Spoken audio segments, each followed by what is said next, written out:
नमस्कार मित्रांनो, तुम्हा सर्वांचं तुमच्याच यूट्यूब चॅनलवरती पुन्हा एकदा सहर्ष स्वागत। मित्रांनो, तुम्ही जर चॅनलवरती नवीन असाल तर चॅनलला सबस्क्राइब करा। राज्यात सध्या महानगरपालिका निवडणुकीचा प्रचार शिंगेला पोहोचलाय। सर्वच पक्षांकडून जोरदार मोर्चाबांधणी केली जात आहे। दरम्यान महाराष्ट्राच्या राजकारणात खळबळ उडून देणारी एक बातमी समोर आली आहे। मुख्यमंत्री देवेंद्र फडणवीस यांना खोट्या गुन्ह्यात अडकवण्याचा एक मोठा डाव रचला गेला होता। एक्सटिक ऑपरेशनमधून हा धक्कादायक खुलासा समोर आलाय। याबाबतचा अहवाल आता गृह विभागाकडे सादर करण्यात आलाय। नेमकी प्रकरण काय आहे जाणून घेऊयात। ज्यात महाविकास आघाडी सरकारच्या काळात तत्कालीन विरोधी पक्ष नेते देवेंद्र फडणवीस आणि महाविकास आघाडीमधून मंत्री एकनाथ शिंदेंना अडकवण्याचा कट शिजत होता। दोघांना खोट्या गुन्ह्यात अडकवण्याचं षडयंत्र सुरू होतं असंही समोर आलं होतं।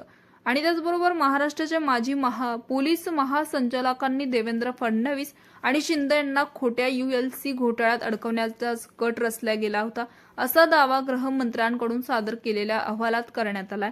महाराष्ट्राचे निवृत्त डीजीपी रश्मी शुक्ला यांनी राज्य गृह विभागाला सादर केलेल्या विशेष चौकशी अहवालात ही बाब उघड केली आहे। मुंबईचे माजी DGP संजय पांडे यांनी 2016च्या ULC घोटाळ्यात देवेंद्र फडणवीस आणि एकनाथ शिंदे यांना अडकवण्याचा कट रचला होता। गेल्या हिवाळी अधिवेशनात ही माहिती समोर आली होती। या प्रकरणाची चौकशी करण्यासाठी एक समिती गठीत करण्यात आली होती।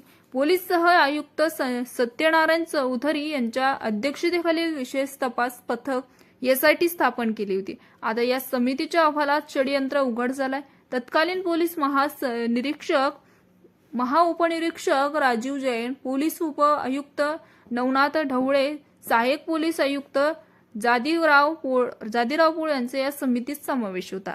या समितीने मुंबई उच्च न्यायालयात एक पेनड्राईव्ह दिला होता, ज्यात तत्कालीन पोलीस महासंचालक संजय पांडे यांनी फडणवीस आणि शिंदे यांना अडकवण्याचं षडयंत्र रचले गेल्याचं बोललं गेलं। तर मित्रांनो, याविषयी तुमचं मत कमेंट बॉक्समध्ये कळवा आणि चॅनलला सबस्क्राइब करा।